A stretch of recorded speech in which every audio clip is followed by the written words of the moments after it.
the world of truck and tractor pulling. Brought to you by Lucky Duck Productions. My name is Leslie Bremer.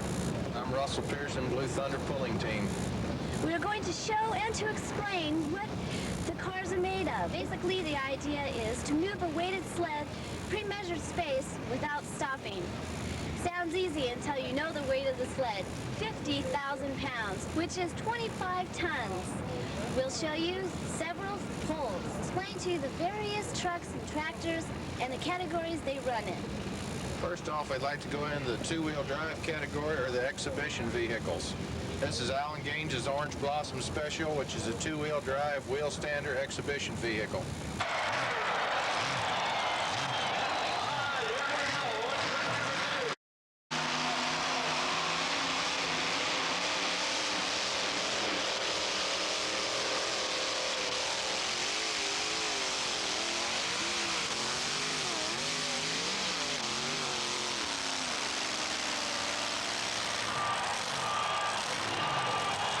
To our left over here, we have the Videodrome, which is a four-wheel drive modified pulling truck powered by a naturally aspirated Chevrolet racing engine.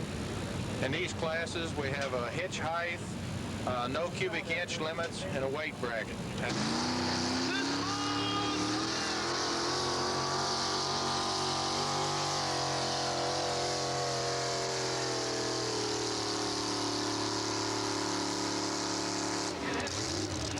Harville's Blue Max pulling truck, which is powered by a 541-inch cubic inch Ford racing engine.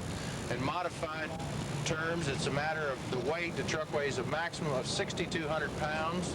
We have a tire limitation size, which is a Dick C-Pec tires.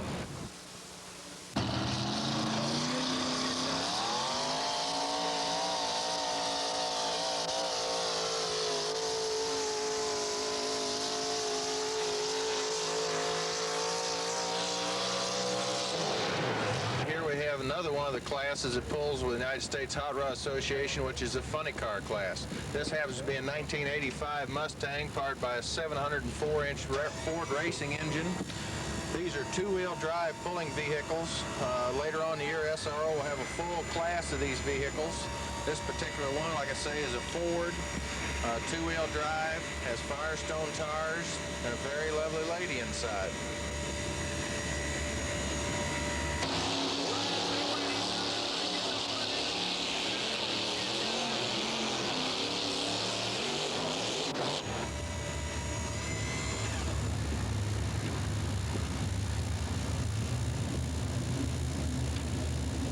Modified pulling tractor. This particular tractor features an Allison aircraft engine, 1,710 cubic inches, which has been highly modified for racing and pulling. Features Firestone pulling tires on the rear. Have a few basic rules in this class. You have a 7,200-pound maximum weight factor. You have 14 foot from the center of the axle to the furthest thing forward, and a hitch height rule, plus the safety rules, and that's all the rules there is.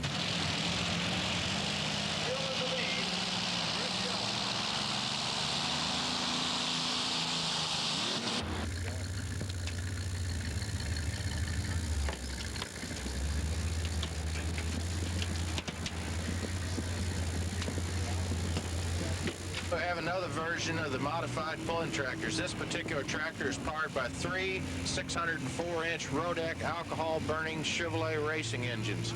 Basic rules are all the same. In modified pulling tractor, we have no engine limitations. It's any engine or jet, any combination of automotive engines and or tank engines, aircraft engines. It's whatever your billfold can afford.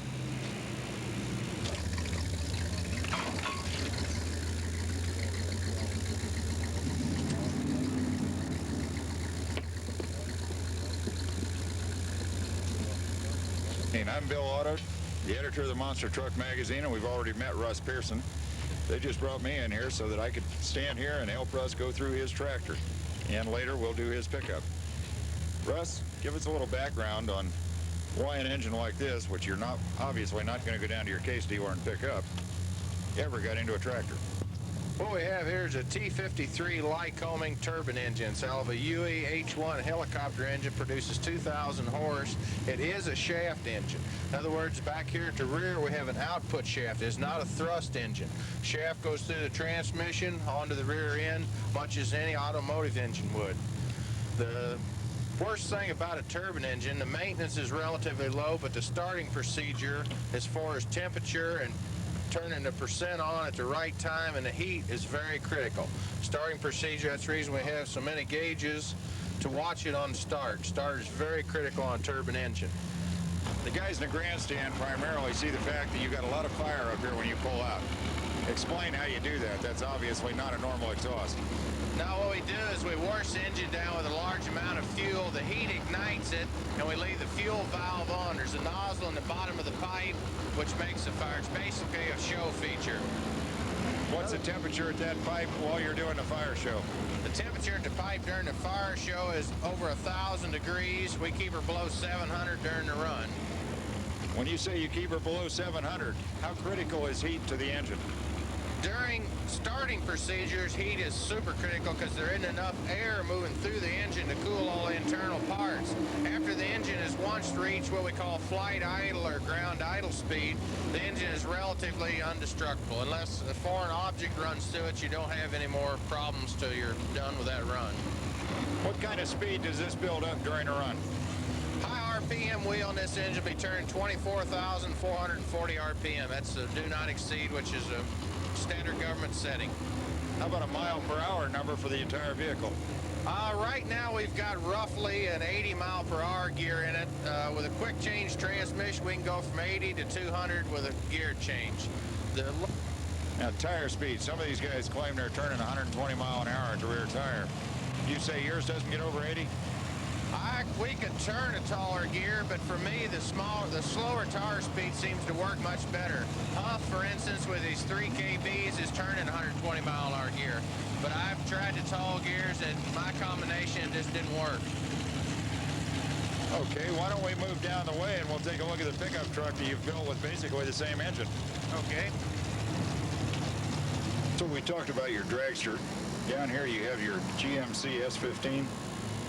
What are the basic differences between the dragster and Thunder 2?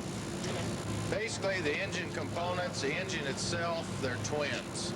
I think there's only 600 engines were built in between these two going off the serial number, so they're just about sisters. The major difference, the transmission is the same, the frame is basically the same till you get to the rear end. This has a completely, totally different rear end on it, which is geared a lot faster due to the smaller diameter tire. There is no class for these vehicles? They're going to run a 2-wheel drive funny car class, but they will not have the jets and the pickups in it, so we'll always run exhibition. This is strictly a one-of-a-kind exhibition vehicle. Me and Alan Gaines will probably be the only two that will remain exhibition after the funny car class is formed. Just for the fans' information, where did you get your background in this type of engine as opposed to a standard reciprocal unit? I read 2 Lycoming manuals. Art Arfon's helped me some, and the rest of it I picked up on my own. How many blown motors did that cost you to pick it up on your own? 0. You pick it up quick. What we've done is we've put Russell inside the cab of his S15 here, and he's going to guide us through the space shuttle-like controls of this thing. Thank you, Bill. What we have here is actually the control stick out of an H-1 UE helicopter. In the helicopter, this controls the up and down movement. In my S15 wheel stander, this is the throttle. That's wide open. This is flight idle. Switches here control the start fuel. This is the fire show. These are the starters. This is a gear shift lever. We have individual steering brakes, have 2 brake pedals. This is what we steer it with when we're up in the air with the front wheels off the ground, have individual steering brakes left or right. This shaft, this lever here backs the engine up on the other end. It's actually connected to a brake caliper, which rolls the engine backwards so we can change directions on the end of the pull.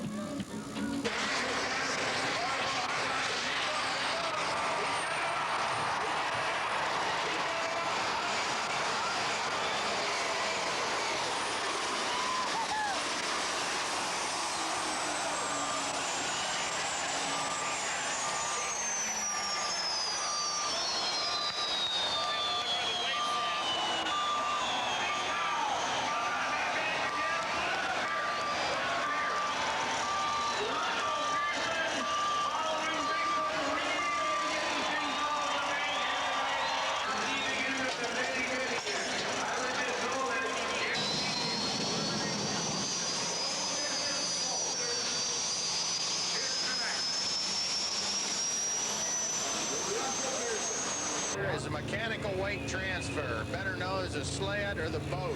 It's actually a very complicated mechanical weight transfer which transfers the weight up the ramp as you go down the track. It's hooked to it at the start of the pull. The weight transfer, the box we call it, will be at the rear. The further the vehicle goes down the track, the further the weight moves to the front, which puts more weight on the pan itself, which makes it harder to move. At the end, the pullers are pulling roughly 100,000 pounds of pull against it. The sled is equipped with safety features. It has an automatic kill switch if the chain should break or anything. The operator has an air valve here at the rear, which in case of emergency, which he deems, he can apply the brakes on the rear and stop the puller. Wally, when Russ did our introduction, he mentioned just briefly what class your truck runs in and that sort of thing. Tell us why this truck qualifies for that particular class. The different rules are that we got to carry our weight up front, two-wheelers carry it in the back. Our percentage of the hitches are different. And the wheelbases, we got to stay at 133 for Fords, 131 for Chevy, and the two-wheelers, they go anywhere they want. Super X's are 170. And we got to be a factory body like Chevy or Ford, whatever we can come up with. There can't be no fiberglass or anything. Engine size have anything at all to do with it, or are you unlimited in that area? We can run any motor we want. We can go up to whatever, I think the biggest one is 604 right now. We run a 557, and bigger motor the better you are, because the more tire speed you can run. Because you want a fast final for what we do here, because all the weight you got to pull. Now, you mentioned the percentage of the hitch. If we can all move around to the back, maybe you can explain to us what that terminology means. There's so many percentage of your wheelbase. It's 36% of your wheelbase. It's, for this instance, it's 133-inch wheelbase, 36% of that is 48 inches from the center of your rear housing to the point where you pull. And how about the distance above the ground? Is that regulated in any way? Yeah, it's 26 inches, that's it. Now, one thing that we know that can happen out here is the engine can run away on you.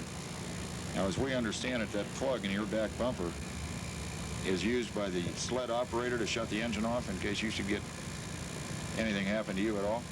Yes, it's a kill switch which kills the motor in case you break, the hitch breaks, or if your motor stays up or something. Anything happens, he can kill it anytime he wants.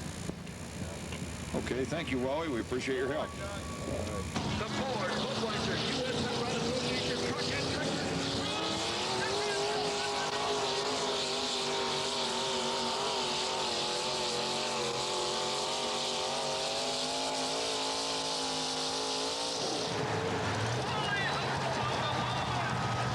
Over here on track number 2.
Settlecon from North Valley, from Brighton.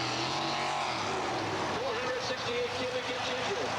And Jess is having a problem getting the power down to the ground. Let's see what's going to happen here.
Gary, the car from the grandstands looks like any other funny car, whether it be a sand dragger, pavement racer, whatever. I'd like to go through with you a little bit of the things you have to do to make it different for your sport, and obviously to get all the power through it without breaking it in half like a standard drag car would. What sort of thing did you build this frame out of? Well, it's rectangular tubing. It's 3/16, like 16 feet long, and it's heavier than just your regular funny car would be like to run on the drag strip. And everything in itself, the front axle all the way to the rear axle, is a lot heavier than what a regular funny car might be. How about the body? Now we notice you've got a brand new 85 style body on this car. Is this the same weight? Is this the same weight and car as we would see at a drag strip? The body itself, when I bought it new, was weighed 75 pounds. And now with all the tubing that's in it, it weighs about 300 pounds. That's just a little extra. Well, in your case, it doesn't matter how much extra weight you put in there because it's not really a factor other than to make the class, is it? That's true. We, instead of trying to see how light you can get, we need to get at least 6,000 pounds of weight. Now, unlike most of the vehicles, I notice you run a Chrysler engine as opposed to, say, the more popular Ford or the big block Chevrolet. You want to tell us about the motor? Well, this motor is a match or a sister to the motor that's in my Boss KW truck, and that way spare parts are all the same. When you say the sister to the motor in your Boss KW truck, you're trying to say this is the third one since there's two in Boss. This is a number 3, and I have one more at home that's identical to these 3. Gets a little expensive, doesn't it? Do you build your own engines? I have a place in Kansas City, Missouri, do some machine work for me, and then we assemble it ourselves. So, you called it a Keith Black. Is that his block? yes, Keith Black Hemi, Chrysler Hemi. Straight alcohol, or do you run nitro at all? Just methanol. No nitro. According to the rule, just methanol, right? That's true. What about shifting it? I see you've got several controls back in there. What all do you have to do as you're going down the track? Well, this is a little different to me because I've got a hand throttle. I'm used to a foot throttle with my truck. And then I've got individual brakes for each rear wheel, which I control with my feet. And then I've got a little shifter that I shift the transmission in. The hand throttle that you mentioned earlier while you and I talked, you mentioned that it was way too long and you're having to hold your hand up in the air. Just what kind of a problem is that? Well, you don't have any stability as far as it's very responsive. The motor is very responsive. And my my throttle is just a little too long. I need something to steady my arm so it won't be quite as sensitive as it was last night. It did get a little bouncy there a couple of times last night. Well, thanks, Gary. Pull hard. Thank you. Here comes Dan Patrick.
Wide World of Sports, ESPN, CBS Sports Spectacular, NBC Sports World.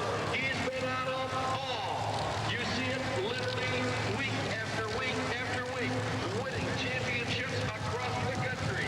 He is here tonight in person.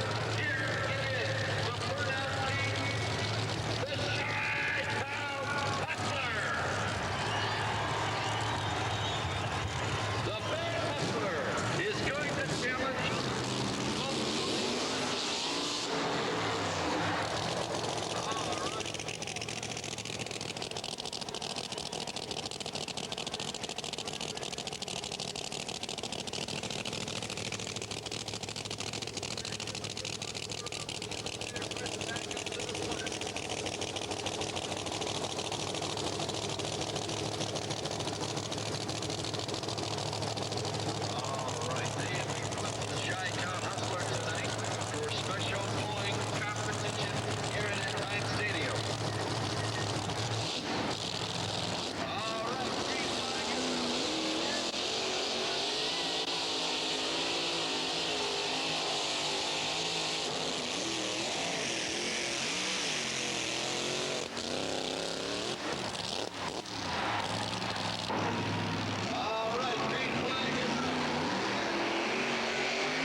You got what has to be the most unique vehicle in pulling here.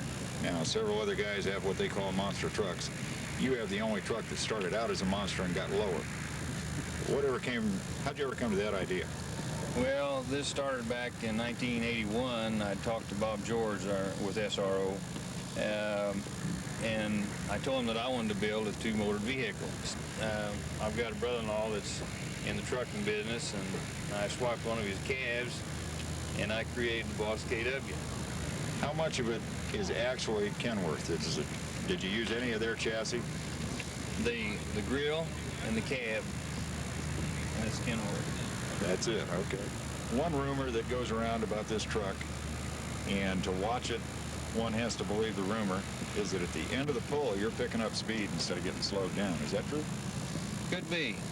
I don't, I've never got to watch myself other than just on video or something, so I don't know actually what it does do or what it doesn't. We had timed it, I think it was 250-foot track, and it took, from the time I started until I stopped, which was past 250 feet, it took 7 seconds.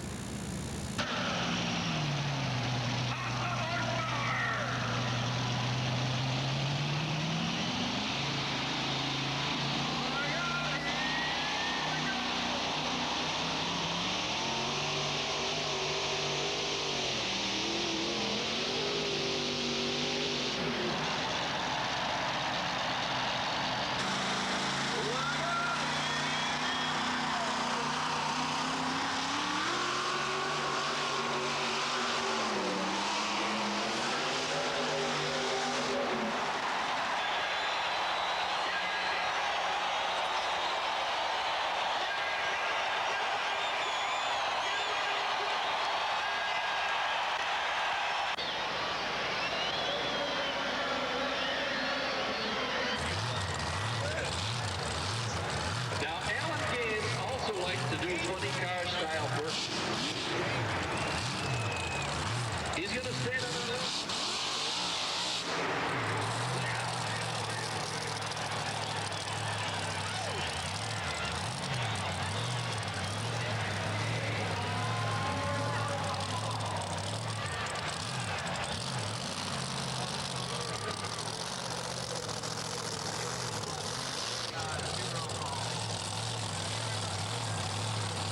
Alan runs that Budweiser.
1985 Ford.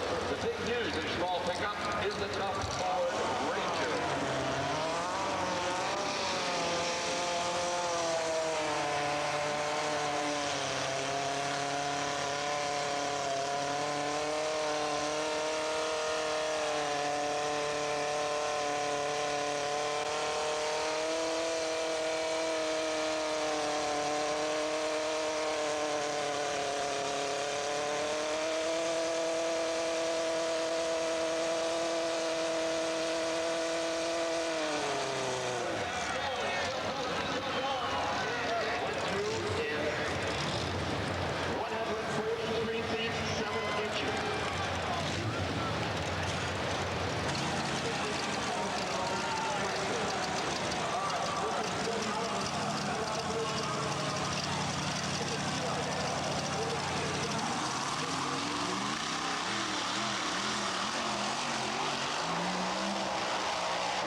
The